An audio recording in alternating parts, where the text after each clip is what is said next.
Hey, everybody. Welcome to another episode of the Extraordinary Family Life Podcast. Today's going to be a doozy. I think you say that like every time. That's because I mean it every time. But we're going to talk about teenage rebellion.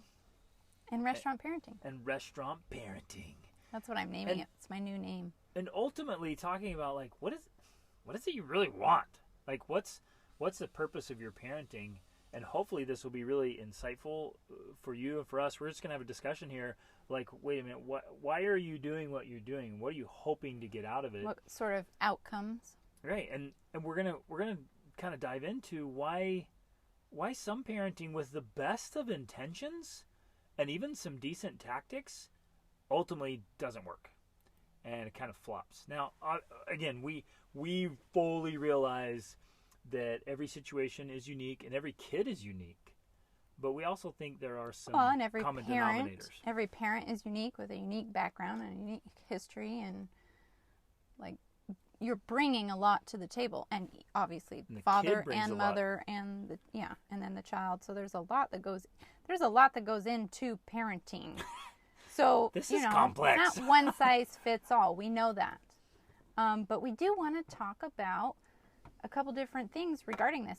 One is related to some questions we received a few months ago about teenage rebellion and if it is healthy, if it's normal, if rebellion stems from unmet needs, which we definitely say yes. And then also this idea of what I'm calling restaurant parenting, which simply means parenting that's kind of for show or display, where your kids can behave well and they can, act appropriately in the right situations. But at home, everybody's screaming, yelling, fighting, and you're not, it's incongruent. It's not matching up. The outer behavior, the outside behavior, the away from home behavior is different than the home behavior. And our approach, or even the inner life, or that too. You can have forced compliance, and you can get your kids to do tricks for treats, right? Exactly. But our approach has always been to be congruent. And in fact, that's the approach we take in almost everything we do in life, is to seek congruence. And that means the inner life and the outer life match up as much as possible. Of course, we're not completely congruent all the time, but that's the goal. We're working towards congruence in all areas of our life, and that includes the parenting. And so when we're looking for congruence, that means our behavior at home is going to match up with our behavior when we're out, when we're traveling, or when we are at a restaurant, or when we are, in different places. But depending on what's socially acceptable, the behavior that we have at home, even though it's good behavior and maybe much better than other people's behavior at home, it may not be up to standards for, say, being in a restaurant, at least to some people's standards, right? Because everyone has different expectations. You might go and depending to on the restaurant, a restaurant absolutely. that's kid-friendly, and then another one's like, people don't bring kids here. Right, exactly. For a reason. Yes, and so there's all different levels of what's acceptable and what's okay. So, but the point is to have a sort of congruence so that when you're at home and when you're out, there's a minimum standard of acceptable behavior that's set pretty high. And so, and how does that tie into long-term teenage rebellion? Well, and then high-functioning adults, like Exactly. just phenomenal adults. And for me, like you touched on standard there, for me it really comes back to a standard, so to speak, of what you're going after and why. Like what is your standard and what is your goal? What's the ultimate outcome? And you've heard Rachel and me talk about this. Like our whole parenting philosophy has really been built on the kind of adults we want our children to be. And not just that, but the kind of relationships we want to have with our adult children. Yes, right? Yeah, and yeah, that's exactly in my mind. I'm like, I want to be, I think we are best friends with our kids, and I want to continue to be best friends with our kids and then their spouse and their kids. I want this amazing relationship with them. Now, I don't want you to be misunderstand me think that we're trying so hard to be our kids' friends that we're not being their parents. Exactly. That is not the case. Like we're parenting, we're mentoring, but we want to have the quality of relationship that like we love love being together and making memories together and doing that. And we're not going to sacrifice high standards of behavior and achievement and happiness in order to like force it or, you know, drop other things to get it. Like, so there's a basis here of like, what is it you really want? I think one of the dangers I've observed is that, well, there's a few, but one of them is that we try to force our kids to do something outside of the home or in general because we're so afraid of what other people think. And we're so hyper concerned about people seeing us, how they view us as parents, right? That's a big one. Well, and I know this, I mean, of course I've experienced this, and I remember experiencing this in an amplified way when we started traveling with our kids, because I started parenting to is feel on display. Yeah, your parenting becomes on display, and I started to feel like I had no refuge because my parenting before had been very much divided. I would take my kids out, I would make sure that they would behave, and then when we went home, I would kind of like, now I could vomit all over them because it was so stressful and hard to make them behave in public, right? And so now I'm home and I can vomit. I don't know how else to explain it, right? You're just like, you let it all out. And I started to realize as we were traveling that I didn't have that opportunity anymore. Like, I was out and I was being seen almost all the time. And so I started to realize that I needed to have this congruence of my own behavior, my own parenting, so that it matched up when I was out and when I was not out, which was becoming less and less because, you know, you're at a hotel or you're at a restaurant or you're just out more when you're traveling. And so there's less of that private, behind closed doors type parenting that occurs. And that started to become so much the norm that just became the way we did parenting. It was, we're going to be congruent. We're not going to, you know, yell and scream at our kids, and then when someone knocks on the door, put on the happy face. Like, we're going to be congruent. We're going to have our public behavior be equal to our private behavior as much as possible. And meaning it's a genuine private behavior is built on a high standard. Right. So, it's built for lack of better way to explain it. It's as though someone is in our house all the time watching us. It's the same behavior, but not for that motive. I guess right. I want to not say for that. it's a way of explaining it, but not right, for the motive. But we're not motivated. We're not motivated to raise great kids so that other people look at us and think, "Oh, they're great parents." Wow. Oh, and we're not doing it to get approval, outside approval. We're not doing that. But what that experience kind of revealed to us of like, hey, wait a minute, are we living a double standard? So that's a question I want to kind of pass on. Do you have a double standard of behavior? And obviously there's certain situations where yelling and screaming and wrestling is okay. Mm-hmm. And those that aren't, that doesn't mean you have double standard. But do you tolerate unacceptable behavior sometimes and then not at other times because for whatever reason, whether you don't want people to see it or whatever, but it's really valuable to just ask yourself, do you have a double standard? And can you establish a clear standard across the board? Public, private, at home, out and about. Like, what's acceptable, and then how do you do it, and at what cost, and when should you not do it? And kind of just getting clear about what you're doing and why. But should we tell the story that kind of brought this all about? And what happened? And also then we went to a Japanese restaurant after that, and then tie that directly into the rebellion questions. Yes, maybe should we read the rebellion questions now as kind of a little teaser of what we're leading to, and then we'll tell the story. Okay, so we got these really great questions, and it says, my thought process and research has led me to conclude that rebellion of basically any kind stems from needs that are not being met, whether it's healthy or unhealthy. It could be a need for identity and purpose, a need for love and valuable relationships, among other things. Would you agree? Absolutely. And we're going to go into that, why that's the case. But I would absolutely agree with that. And then are there other needs that are commonly not met that are likely to lead to rebellion? We're going to talk about that.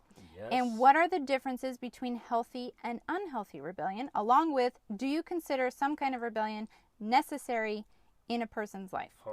And do you think there are other contributing factors to teenage rebellion? So this is going to tie in very well to what we're going to talk about. But we need to clarify this.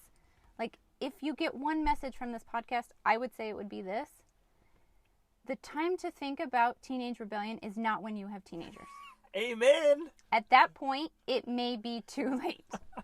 Okay? And this is why we're having this message. The time to think about teenage rebellion is when your baby is born and when you are teaching them and training them and raising them and guiding them and mentoring them while they are very small. Okay, now, yes. Amen. Amen. But those of you who have teens, don't be like, oh no, all is lost. All is lost. Sorry. Too bad for you. No. There's still tons you can do. And there is a lot you can do. Total recovery that can come, and you can make major transformations. But one of the main points we want to make here is, and we've made it in other contexts, but it's true here as well, life is lived on a delay. So the things we do now will show up in the next few weeks or months or years. And what's showing up in our lives right now is what we did a few days ago, a few weeks ago, a few months ago, or a few years ago. Seeds that you planted. Yeah. And it's just, man, it's so powerful and valuable to just constantly remember that. Like, life is lived in a delay, and it will show up. Don't think it won't. So what I meant with that statement is, again, you're right. It's not that there's no hope if you have teenagers. But the behavior you are seeing now from your teenagers was planted even from the time they were very small and when they were 5 and 10 and 12. Absolutely. And on the other side of that, if you have small children or still have small children, what you are doing now is planting the seeds of future teenage rebellion or not. Yes. So, let that sink in right now. What you're doing with your littles is determining how your littles will be as teens. You are literally crafting the years and the experience when those littles become teens. So right now, what Rachel and I are doing is literally designing and creating the experience we're going to have. Designing and creating our children. But it's not 100%, of course. We have 3 littles, and what we're doing now with them, 4 teenagers. And we have 4 teenagers. So what we did with the teens is now playing out. And when they were little, now what we're doing with our littles will play out when they're teens. And you guys, this carries into when your kids become adults. And when they have kids and how they raise their kids. Like, this stuff is generational and huge.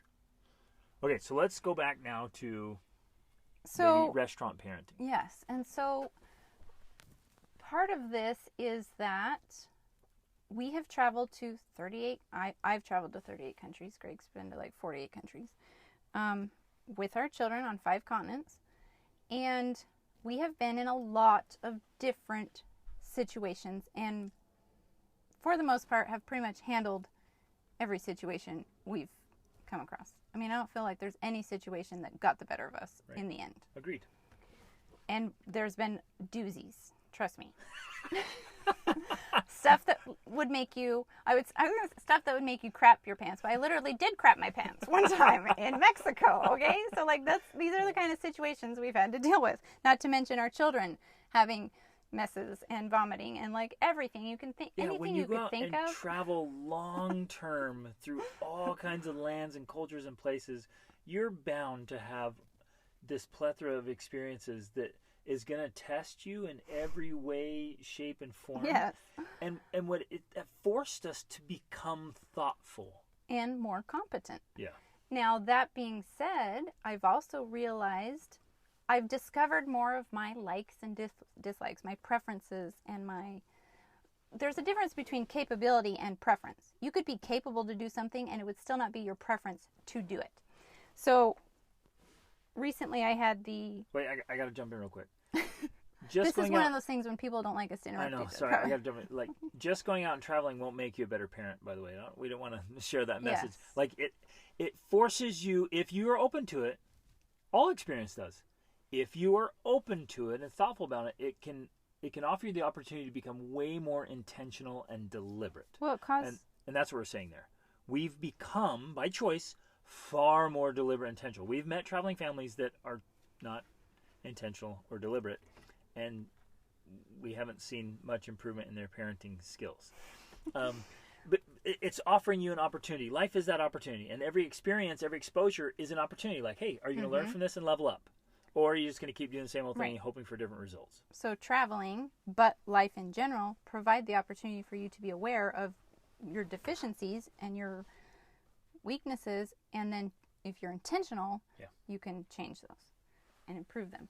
So back to my story is we recently had the opportunity or potential offer, well, actually we actually ended up doing it, of taking our kids to a restaurant with other family members.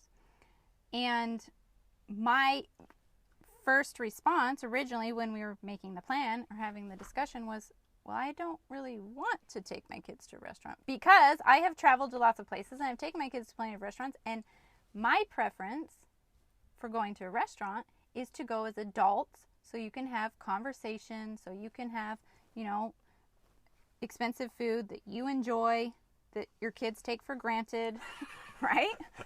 That's my preference for going to a restaurant. And we got to put that in context.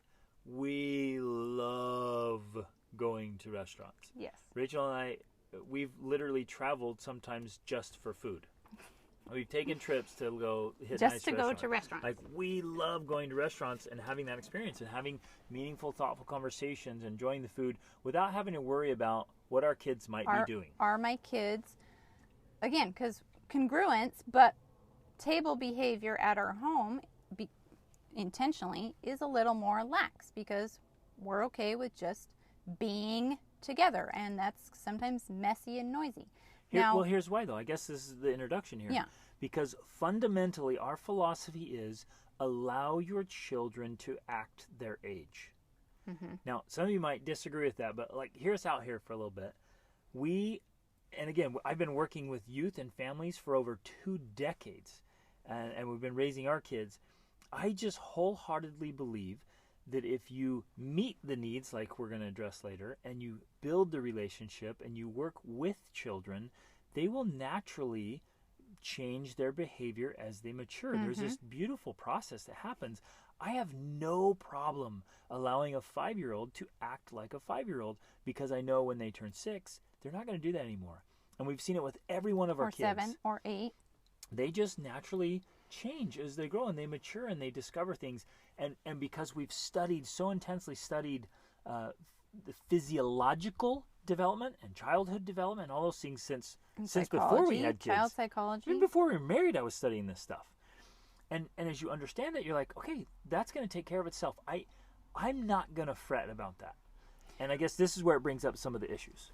And for some people, part of the reason why we do that is because when you allow your child to act their age, you're essentially saying to them, you're good enough. Yep. You don't have to be better than you are, and you don't have to be better than you're capable of being in order to be loved and accepted by us. This is your age. This is your behavior. Now, that doesn't mean you can't teach them, certain things. They'll be like, oh, actually, do this or do that or do that. And if they're physically and mentally capable of doing that, that's great. And it's not an excuse for really poor behavior, which we're going to talk about. Okay. And there's no exemption there. Like, my child acts like an animal, and I say, well, they're just 4. Right. No, man, that's not it at all. It's saying, well, wait a minute. As a healthy 5-year-old or 7-year-old or 11-year-old, that's pretty normal behavior, and they'll grow out of that. That's okay. But I want to drive this home with some absolute force and power here because I see it all the time. Think how crazy it is for us to expect a child to act older than they are. Let that sink in for a minute. If I expect my 7-year-old to act like my 12-year-old, what am I thinking? They're not physiologically in their brain development. They're actually incapable at some stages of doing things that are just above there.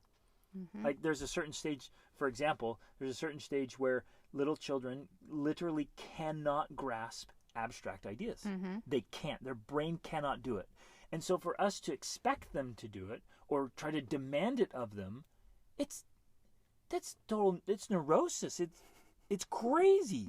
And then it makes them feel so bad. Well, and creates resentment, all these other problems we're going to get into. And this goes back to kind of what I was saying before, that when we don't allow them to be who they are, I think ultimately all that does is plant the seeds of feelings of unworthiness, or feelings of not being good enough, or feelings that mom and dad are not ever satisfied with me or my behavior, that then later turn into teenage rebellion and into adulthood.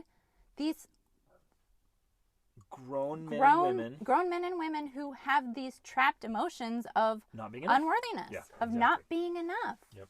It starts there, and we think it's not connected, but it is. It really is connected.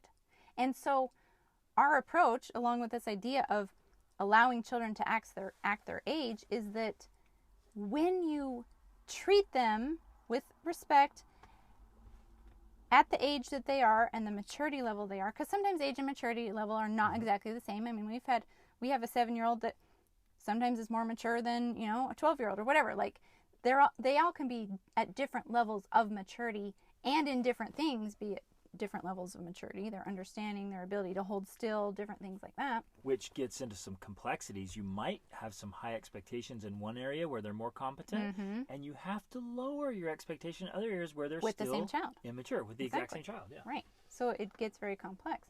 But when you come from that place of acceptance and expecting healthy behavior, we're not talking about unhealthy behavior here, that allows them to be themselves. And that is a healthy place. And when you have that as a basis for your relationship with them, that grows into a healthy relationship with them as teenagers, which grows into a healthy relationship with them as adults. So that's a foundation there, which is a big foundation. It's so significant. I'm not sure that I have the adequate words and emphasis here to let the importance of this settle in, of what this means to youth and young adults and adults, and how these kind of things play out, sometimes for decades or even lifetimes or generationally. Yes. Where if something happens and they create some resentment or some feelings of frustration and pain, you guys, that can carry on for years. And I get to work on this every day with youth and adults and process these things that were happening when they were children. Like it just, you have to like wrap your head around what it means, the significance of it all and the impact of it all, and how important it is to see it as it is and make sure you have a clear perspective and perception. Right? Now, so that we're clear here, like we sucked this up pretty bad when we were first parents. And I think when I talk to people about it's always the first kid. The oldest kid gets the worst of it, and I feel so bad because you get a little child and you're just so into them, and they start developing, and they're like, oh, they're so big. They say words and they walk. Oh my goodness, now they're saying sentences. This is so amazing. They're so grown up. And then you have another baby and you're like, look at this little baby. It's so incapable. And you oldest child, you should be able to do so much more around here. You should be carrying your load. And you forget to stop and be like, wait a minute. She's 3, man. He's using this story because I actually did this. Well, so did I. Like, we just, and I work with parents all the time, and they're like, well, my oldest should be able to do this. I was like, bro, your oldest is 8, man. Like, 8 is really small. When your 8-year-old is 18, you'll look back and be like, you were so little and so cute. How was I expecting you to act like an 18-year-old? Yes. Okay, keep on. So, I don't know. What other part of the story should I emphasize? I guess essentially we ended up going to restaurants a couple times. My children had behavior that I thought was acceptable. It wasn't amazing. It wasn't like my teenagers were great. They sat in their seat the whole time. They didn't get up. They didn't come walking over to me. They didn't, they acted appropriately at a restaurant. Great. Because we're teaching them. They're ready for it. They're capable of it. My 11-year-old, same thing. He sat in his seat. A couple times I had to give him a look of kind of like, hey, quiet down a little bit over there, but sat in his seat.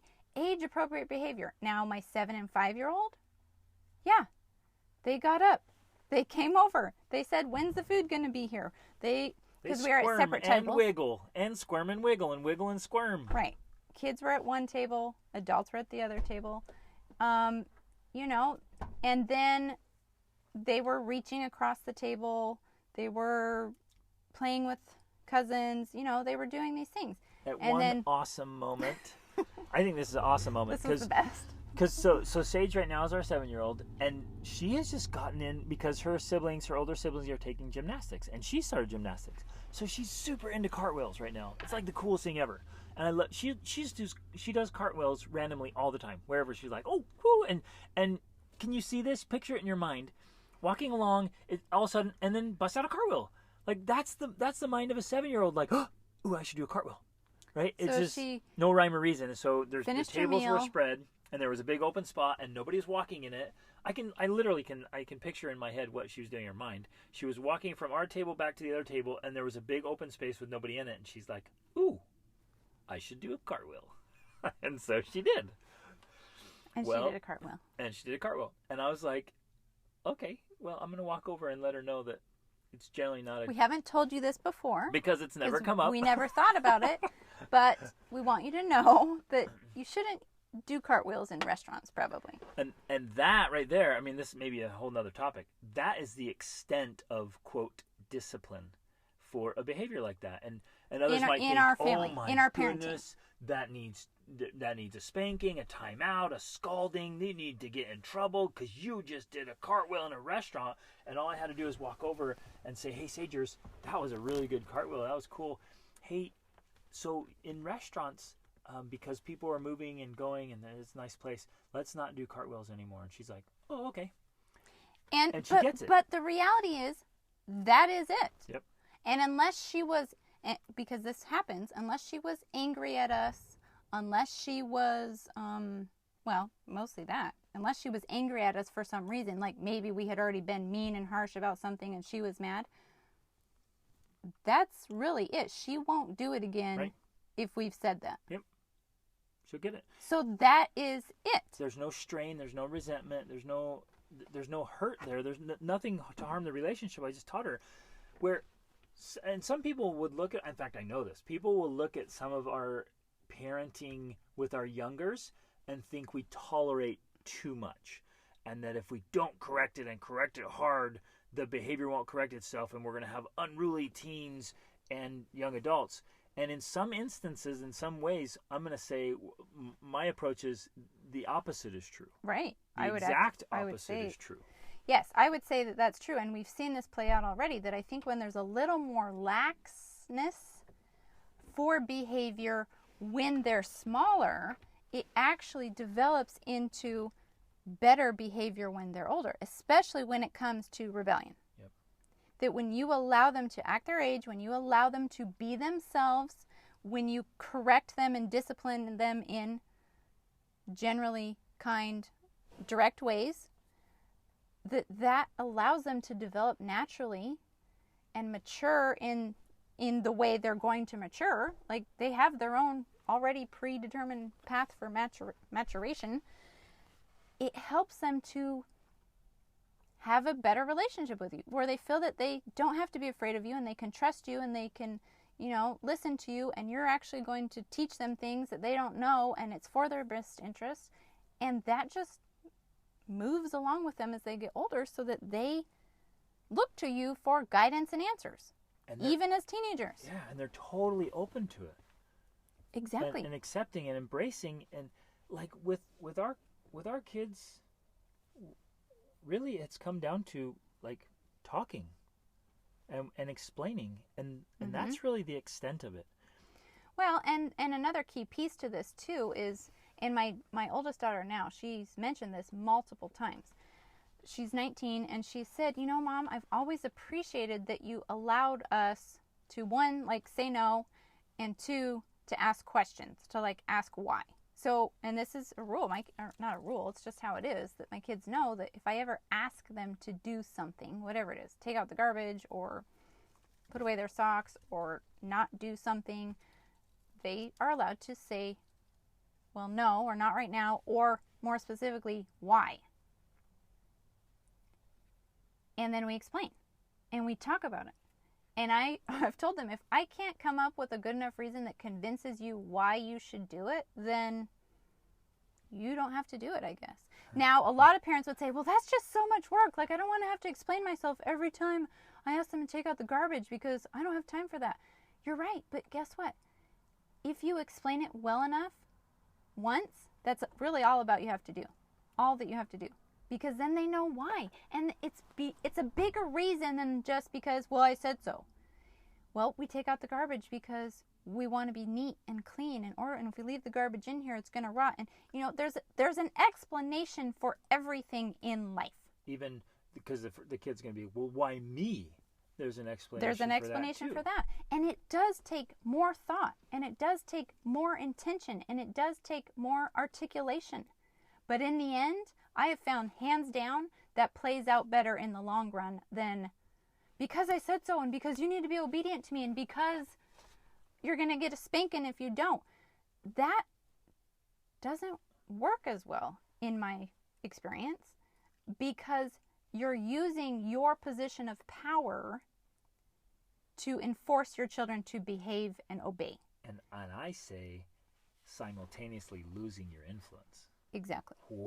Because influence is earned through respect, and your children respect you when you respect them and treat them as human beings who are trying to learn about this journey of life and are willing to take the time to explain things to them, even why they should clean up their room or why they should do their math or why whatever, and whatever it is. The big picture of that is once they get it, once they conceptualize it, and you may have to repeat it hundreds or thousands of times until exactly. like they're cognitively ready and they grasp it.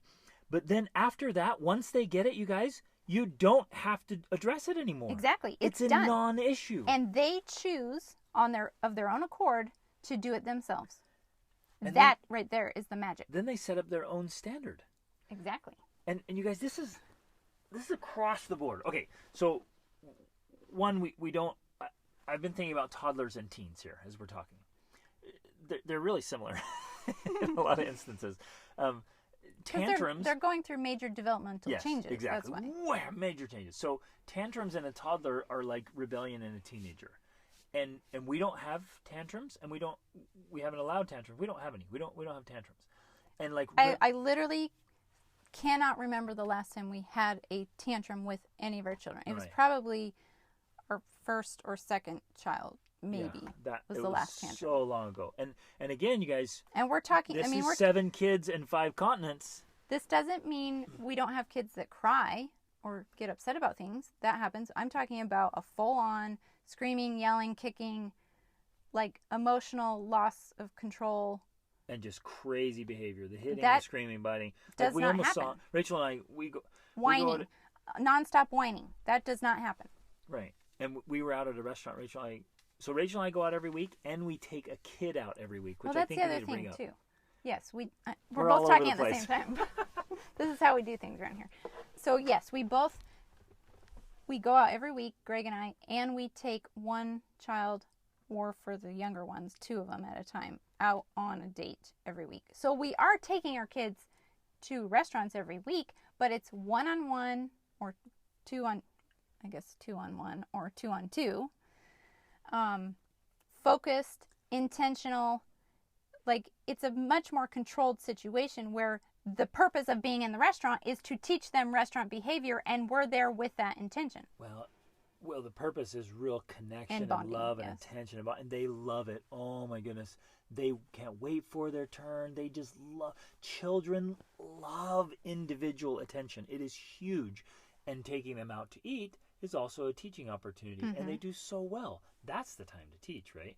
So, but what I was bringing that up for, because we were in a Japanese restaurant the other day, and we saw a couple come in with a young child, and this sweet little girl was about to lose it, and she was You could tell that things were off. Well, Right. and you could tell that mom was terrified that it was about to get very, very ugly. Which means it happens probably regularly, and she knew what was coming, right? And so, but I bring that up because I'm like that.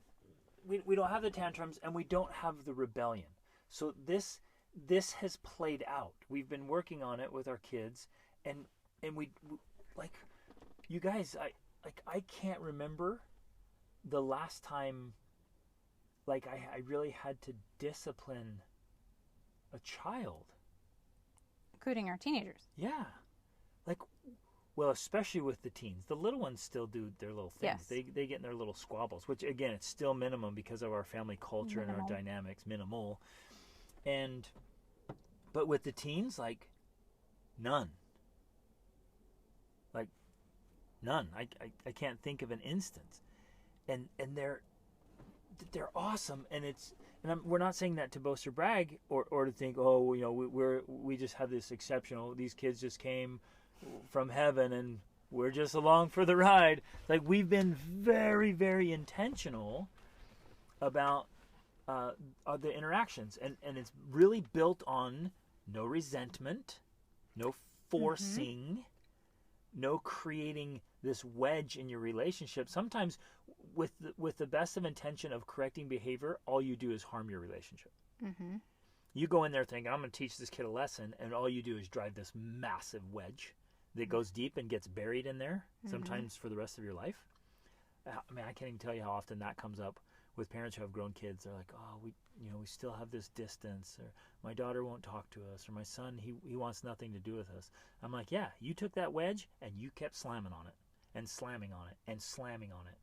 And man, that sometimes that never ever gets healed.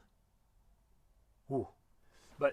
But I guess that's part of the principle here and the purpose. Because there is what we're trying to emphasize here with restaurant behavior and teenage rebellion is that there is a very direct connection. Yeah. If your focus is on the quote restaurant behavior, meaning you force your children to comply to certain expectations, whether that is at home or it's out while you're out, or church, or the neighbors, or your in-laws, or your parents, or wherever, right? And we're not throwing out a standard, right? Terrible behavior, but we're actually advocating a high standard across the board. Yes, it's a standard that requires a lot more work. But if that's your focus, then ultimately, and we'll get into the teenage rebellion questions, ultimately that leads to rebellion because there are needs not being met. One of which is not acceptance of me as the age and maturity level that I am. As I was and as I am. And then you stack resentment on that. Right. Because it's inevitable. I mean, we all know this already, that when we come down harsh on our kids, when we yell at them, when we get after them in a negative way that makes us not feel good and makes them not feel good, that there are those hard feelings there. And unless they're dealt with, because we're not saying that's never happened with us, but when it does happen, it's resolved, it's addressed, it's processed, it's the love, is we go and restore that love and that good feeling between us, because otherwise that resentment does just build upon itself, so that when you're in the teenage years, it's a catalyst for them to want to rebel. Yep. I can't think of a person I've ever met that doesn't abhor being forced to do something. Yeah. Nobody likes to be controlled or coerced. We were born, I think, in our evolutionary makeup and in our spiritual makeup. We were created to be free. And yes, that includes your toddlers. There's instances where you catch them and keep out of the road. You don't let them run in the road. I'm going to raise free children. Yeah, you provide an environment where they can run free because they will be safe. This was the other thing we were talking about with our kids, and we still do this today. We have an environment where they're free to make all of their own choices. They can eat whatever they want. They can watch what they want, they can read what they want, because the environment is set up so that they have access only to the things that we are okay with them choosing. Now, does that mean that, like, we're controlling and manipulative? No. We teach them also. We say, hey, you know, guys, Skittles aren't great for you. And we keep them from eating Skittles by not buying them, right? So when they go into the pantry, they can pick whatever they want to eat because everything there is a healthy choice, right? Does that make sense? Like, if you want your kids to make healthy choices, you create an environment for them to choose healthy things. If you want them to make good choices with their, well, even like their devices. So we have a system in place that allows them to use devices appropriately until they get to a mature age where they're able to make their own better choices about it. So hopefully that provides a little bit of framework and makes a little bit of sense of what we're talking about, is that by providing an environment or a framework or a system that allows them the freedom to choose while still knowing they're going to be safe with their choices, right? They're not going to run into the road because there's a fence per se. You're actually teaching them through experience how to make choices. Oh man. How to be accountable to them for themselves. This is one of the things I love the most about parenting, is allowing my kids to practice making decisions. Exactly. Oh, I love it. Yes. I love it because they get better and better at it, and they love the sense of autonomy and independence. The more you can give your kids autonomy and independence or interdependence, they rise. You want to help your kids be mature? Give them chances to be mature. Exactly. And man, they will rise to that. They just love it, and they get a sense of, like, my parents trust me. I'm doing this. I'm making choices. It's so empowering and so powerful, and you avoid all the pain and the hurt and the resentment that's there when you try to control or and coerce force. or manipulate, get them to do little tricks, right? Anybody can get little kids to do a trick, like you're training a dog, or we just went to the aquarium and the seals or sea lions could do amazing things, right? But there was always a fish right there. They're holding a fish, and you can hold fish in front of your kids, so to speak, and get them to do all these cool things while people are watching, putting on this performance. But when they choose to do it, that's the magic. Then it's awesome. When And you're not there with a treat. Right. Or a stick. It's the carrot and stick, right? If you're not there with the carrot or stick and the kid does it, wow. Then you know it's for real. And so when you come back to the whole restaurant metaphor that I'm using here, yeah, we want our kids to be able to go to restaurants. We want them to be able to sit quietly, to be patient. We want all of those things, but we're not going to expect them to do it before they're emotionally, mentally, physically mature enough to do it. And we're not going to force them to do it with a carrot or stick. Right. Now, sometimes there's a time and place for that. Occasionally, yep. But on the whole, you're trying to raise children that do those things because they choose to do those things because they've been guided, mentored, and trained to do those things and understand the reasons why. Yep. And if you understand it and they understand it and you hold to it, you're true to it, that's where the real power lies. And I think it's worth saying, there was some instances where socially other people who are watching might expect you to do what they think you should do. And again, if you've been thoughtful, intentional, and deliberate about it, you can hold your ground. And you ought to hold your ground. Now, I'm sensing some of you are going to be asking. You're sensing. No, because I'm sitting here thinking about it. Yes. I know some of you are going to be asking, well, my kids don't listen. They don't listen to me. And so I'm left to yell or spank or threaten because otherwise they won't listen. And I totally get it. And I understand. And actually yelling, you know why parents yell? Because it works. Well, because you get movement. It works in the moment. Right. It doesn't necessarily work long term to produce the results you want, but in the moment it gets a response. It does. And so that's why we do it, and we do it again and again. But so does a threat. So does a bribe. Right. All those things, they work momentarily, but what we're trying, I guess the main message here is what we're saying is, like, keep that up and the long-term effects will be negative. Exactly. And part of the reason that they don't listen is because, like we always teach in our coaching, it comes down to training. You have trained them to not listen. Now, that just means you got to change your tactics a little bit. Sometimes for me, that means I literally walk up to the child and I put my hand on their shoulder and I say, hey, can you look at me? Can you hear me for a second? And I say what I'm going to say, and then I say, did you understand that? When are you going to do it? You just have to change the tactics a bit. And yes, it requires more work from you. That's your job as a parent, to work harder than your kids to help them develop into the best version of themselves. And fundamentally, this is one thing that's super important for me. Never stop earning your children's respect. Never stop this. Oh, you guys, I added this to my philosophy journal. I just geek out about this. Never stop trying to qualify for the position.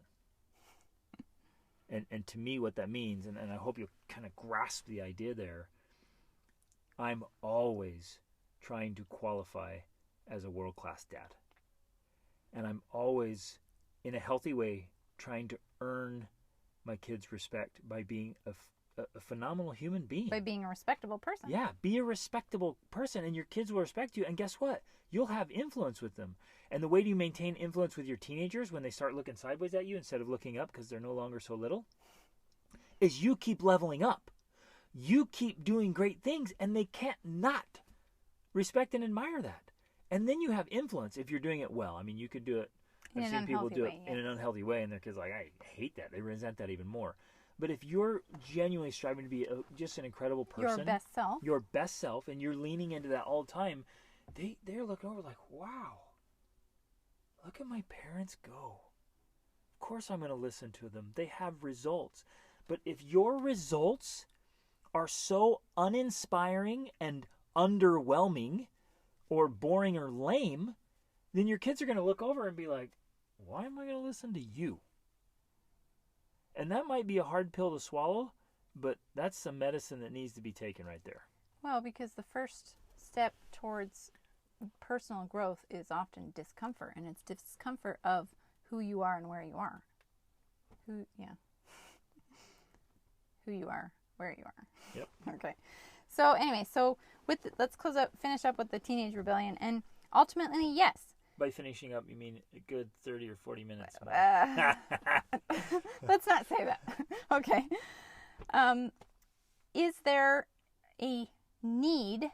Are there needs not being met that lead to teenage rebellion? And I would say absolutely yes. And one of those, well, I mean, it may be a little bit confusing, this idea of resentment, but ultimately resentment comes from a need that's not being met. Like, you feel resentful for people or towards people because you feel that you're not being accepted, or you feel that you're not being understood or heard. So that... Or validated. Exactly. Yeah. So that's a need that's not being met, which leads to resentment. And when you resent your parents, it makes it easy to rebel against them. Because you're like, man, they don't care. They don't listen. They don't hear me. Like, screw them. They come up with arbitrary rules. They tell me I can or can't do things, and they don't tell me why. This whole because I said so, because I'm the parent crap, like that. Oh, that's just trouble right there. Exactly. So there's a need for connection. Mm-hmm.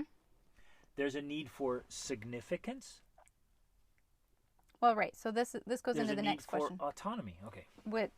Yeah. I just want to clarify the question while you're doing this. Great. But are there needs that are not commonly met and therefore are likely to lead to rebellion? Yes. So just what you were saying. Connection.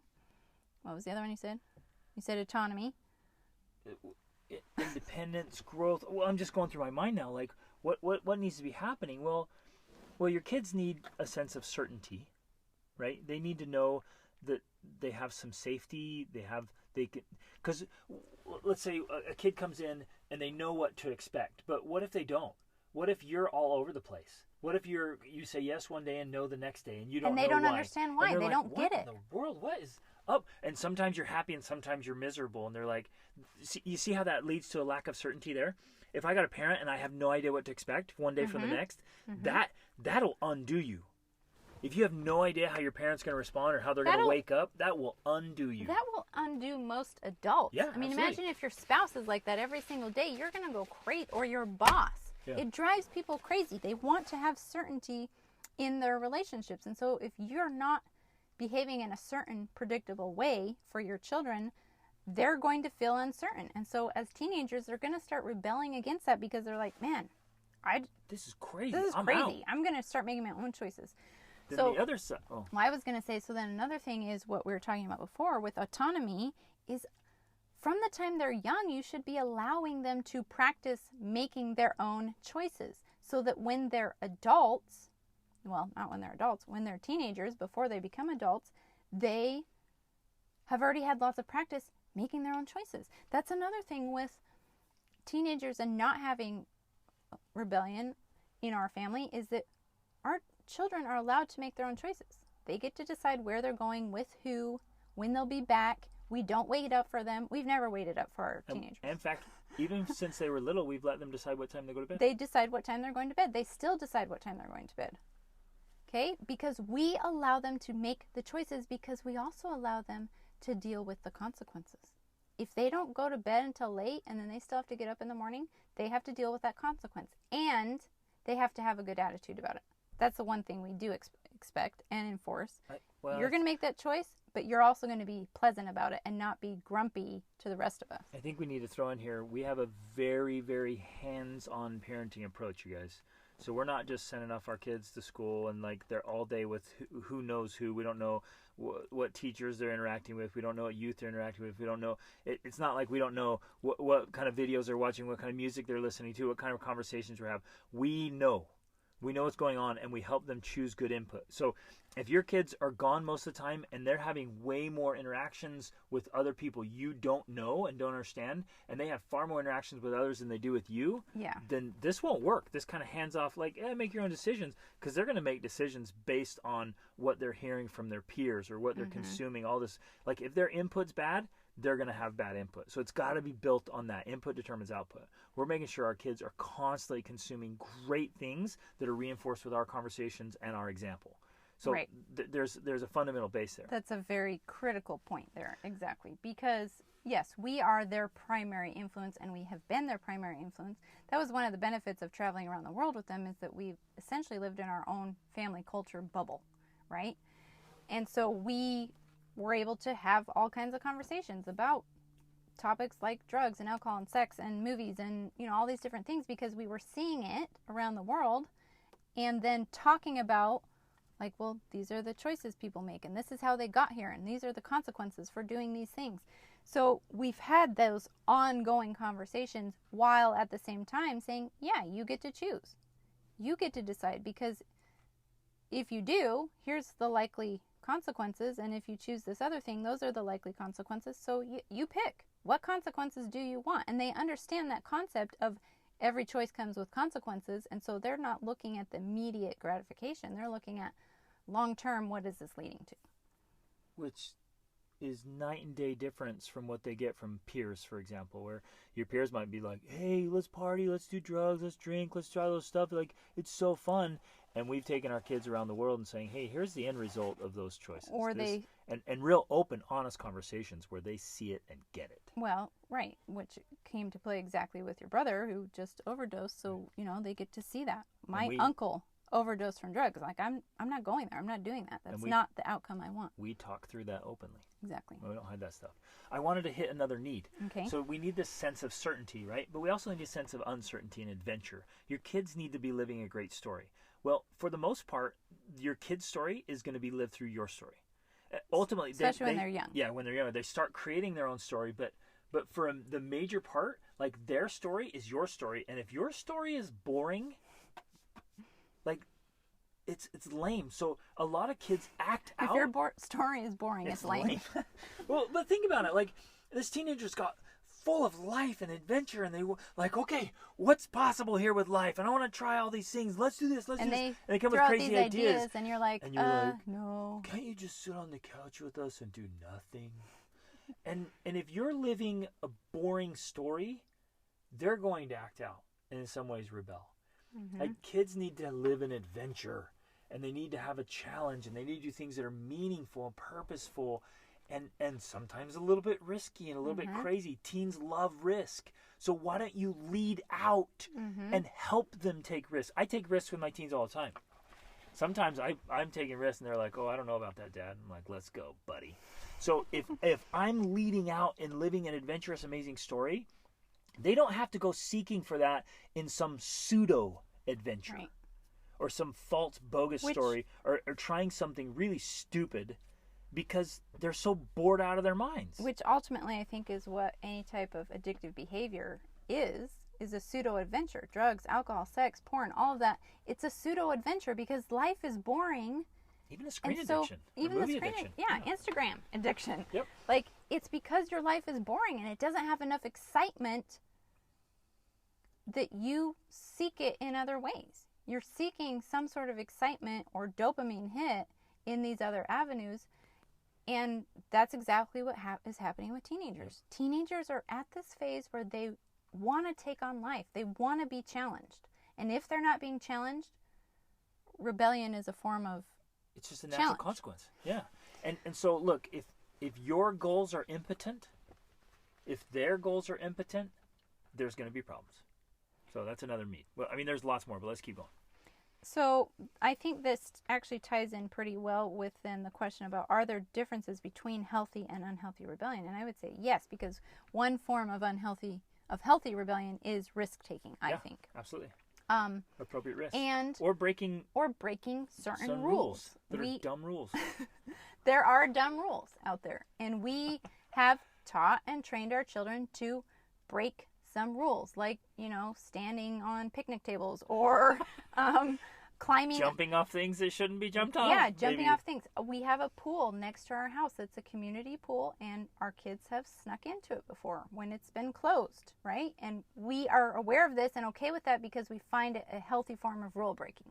We went to the pyramids of Palenque, right? And some of the pyramids were closed because of COVID, which really doesn't make any sense. Because there was nobody there. Nobody around. We had a couple of our teens who climbed up the pyramids and got in a little bit of trouble for doing that. But it was a form of, in my mind, healthy rule breaking. Because, you have to... This is going to First of all, I know some of you are listening like, how what? could you? Those of you who are possible? like real rule keepers, like this stirs you up. But, but we can't... This, for us, comes back to even something like civil disobedience by Thoreau, because there is a time when you have to break rules. And so part of our training for our children includes us helping them be comfortable with breaking rules and not being so afraid to break rules that when the time comes that, I don't know, it's happened in history. It's happened throughout history where you have to be on the wrong side of the law in order to fight against evil. Say like Hitler, Germany. So this isn't being immoral, so to speak, like doing something that is morally wrong, because we have emphasized from the get-go and still do massively, you have to have a moral compass. Exactly. Every one of us, our children all do, like you have to have a moral compass. So it's not about right or wrong, it's just realizing sometimes there are rules and even laws that are ridiculous or outright wrong. And there will be time, in fact, I'll go ahead and predict right now, there's a time coming in the near future where history is going to repeat itself, and there will be laws in place that will need to be broken. And civil disobedience will have to come back. And having traveled to 38 plus countries around the world, I mean, there's different laws in every country. And you have the opportunity as an outsider to look and see, actually, that law is really stupid. Like, where did they come up with that? And so you see that not all laws are created equal, and they're just products of human imagination. And sometimes they're not the best product. So with that idea in mind, we've taught our children to be healthy rule breakers and to not be afraid of breaking some rules. All right, so essentially, and some of you might be like, that is so disrespectful. How could you, Dennings? And sometimes it is disrespectful. You're right. But we believe in respect. We live by respect. And we live by this moral compass and serving and helping and being your best self, literally being phenomenal human beings. But I wholeheartedly believe you can't, it doesn't take, you don't have to study history that much. I mean, just study a little bit of history, and you will see there are times that you must go against social norms and expectations and rules and dumb laws. rules and laws. There's a time to Which- stand up. In fact, if you're going to be a great person, there's going to be times you got to fight back against. Which in some of that. essence is, you know, what I'm thinking of when I say, well, yeah, sometimes you have to be disrespectful in order to respect yourself. There are times when Ooh, that's good. your behavior is going to come across to other people as disrespectful because you're respecting yourself. Oh my goodness, that was good, babe. I wish I had a mic for you to drop. There are times you have to be disrespectful in order to respect yourself. Ooh, that's good. Well, it's the idea of, you know, not being so agreeable, right? Because the 5 personality traits, one of them is agreeableness, and people who are too agreeable generally get pushed over and walked over in life.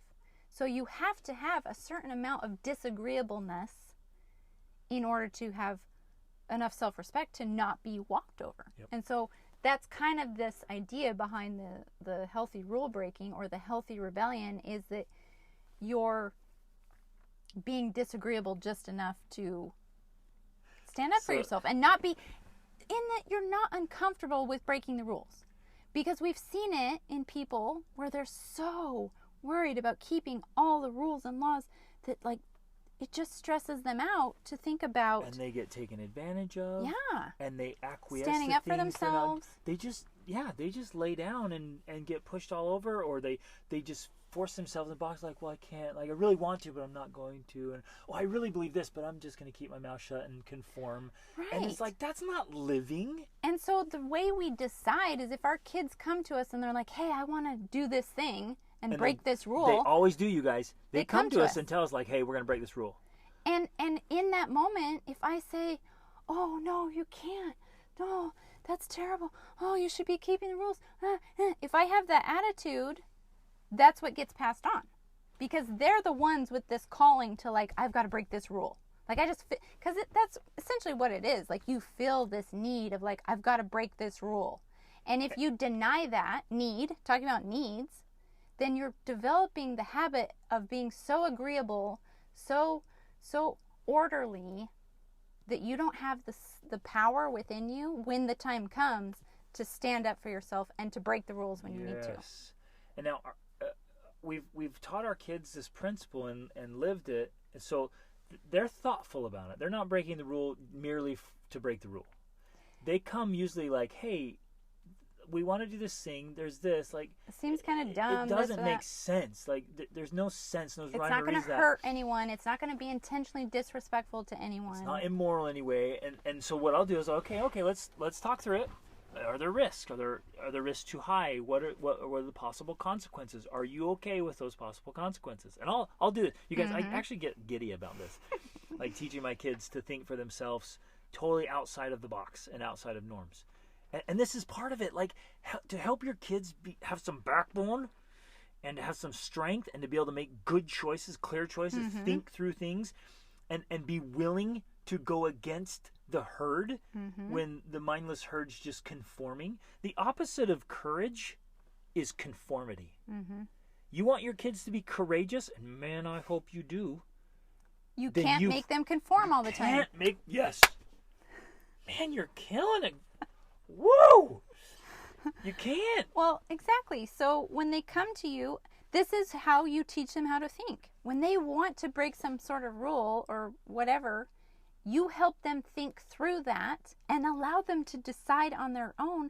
That's how you teach them to think. Because otherwise, if they come to you and they're like, oh, I want to break this rule, and you're afraid of what other people will think or of them getting in trouble or you getting in trouble, and so you say no and you force them to conform to your beliefs, you're not teaching them how to think, and you're not teaching them how to make their own choices and how to deal with the consequences. And in all likelihood, if that's been your stance, they're not coming to you and letting you know what they're thinking. They're rebelling because behind you've your back. Forced conformity, and so they're doing stuff all the time behind your back that you don't know, and the only time it comes out is when they get caught.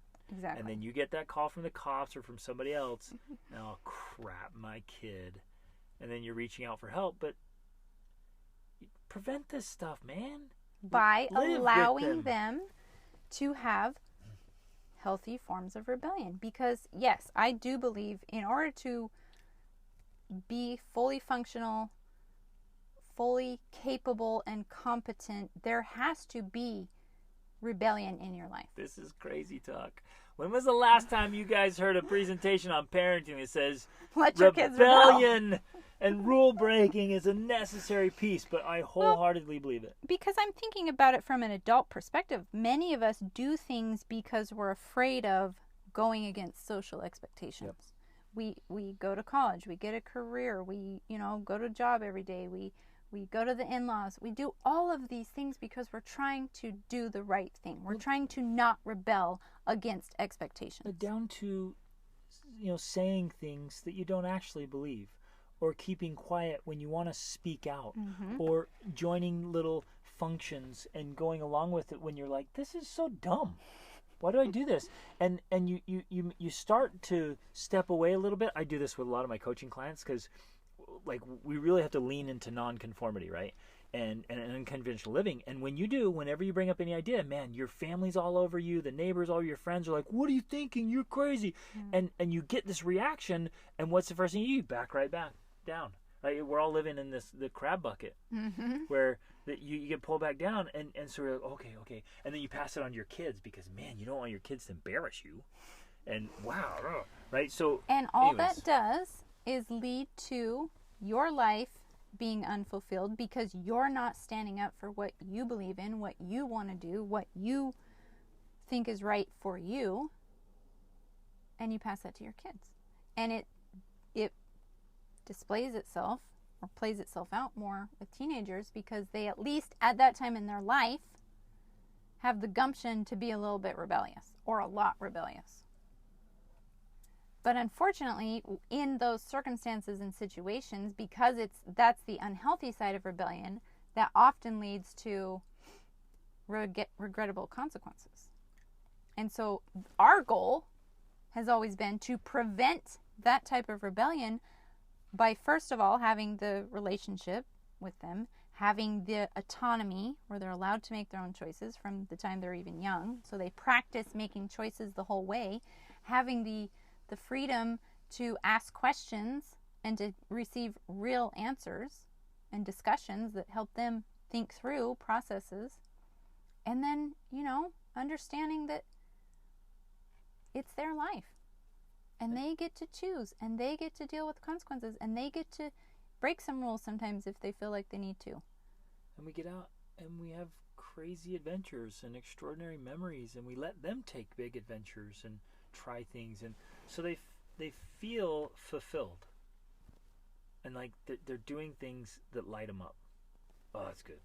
Okay, what else is on here?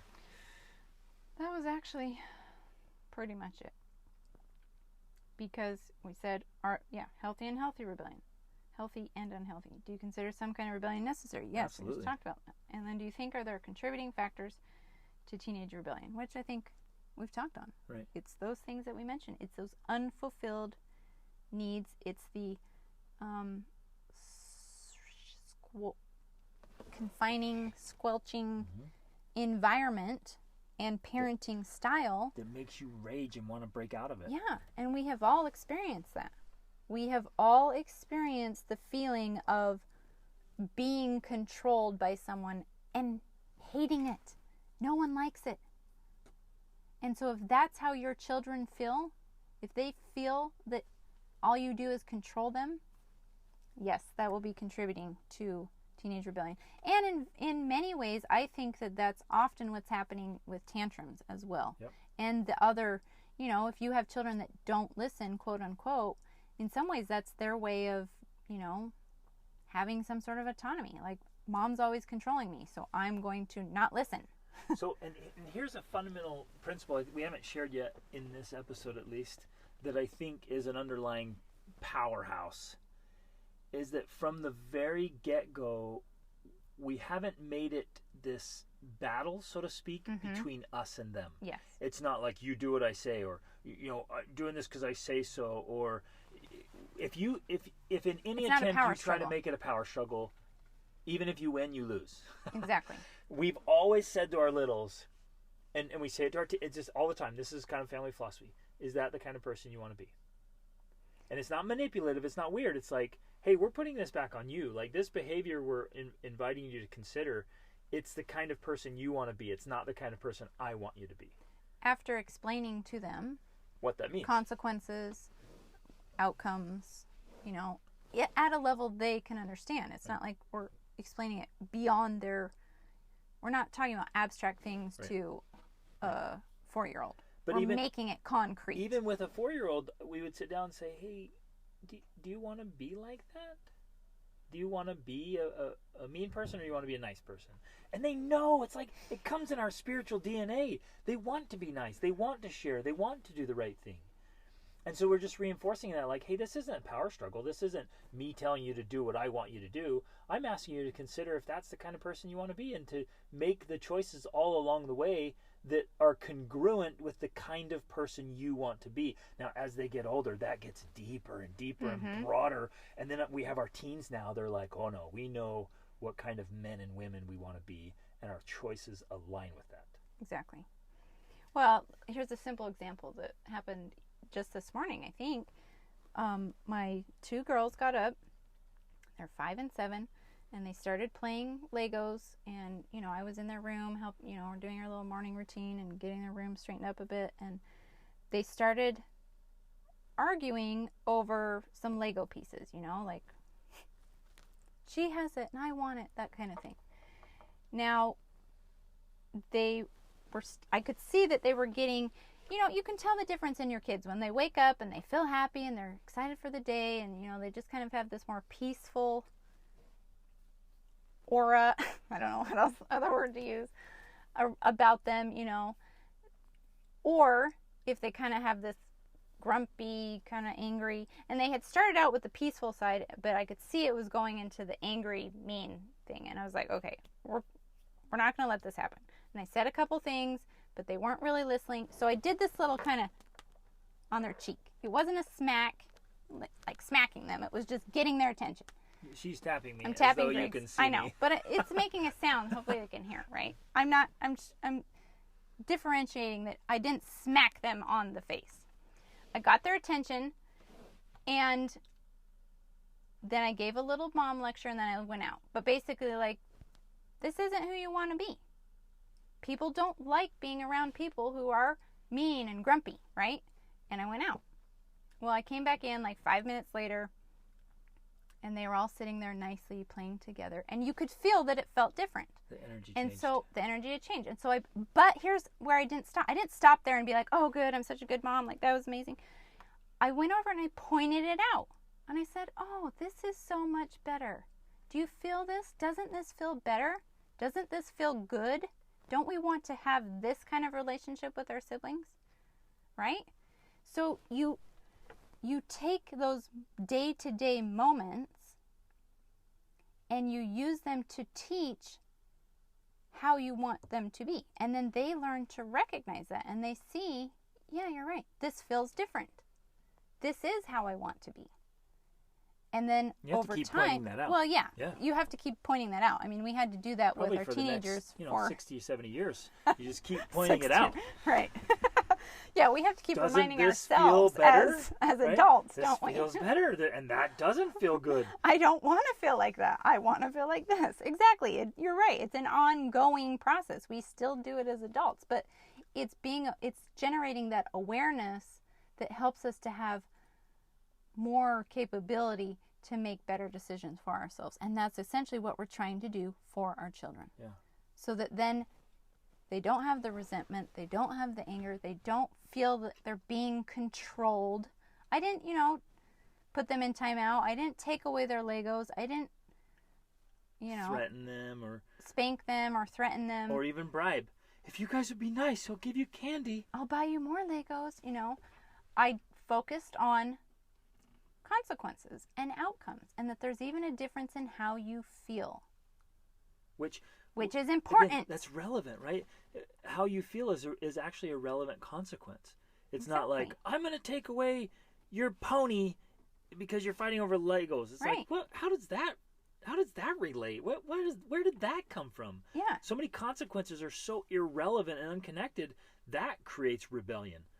I personally know lots of teens who are like, I get so livid, angry, mad, and want to rebel because the consequences are so arbitrary. They just come out of nowhere and they get so angry at their parents. Like, they pull out a consequence way too big and it's unconnected, and they're like, woo, man, they get so fired up. And there is a time and place for those types of consequences. It's not that we have never done that. When the offense warrants it, then yes, sometimes they lose access to certain privileges because they're not making good choices. And so you have to have that wisdom as well to know, okay, you know what, this is a severe enough situation where there needs to be some removal of privileges. Right. But man, you have to know what size lever to use exactly with every instance. So, man, thanks for listening.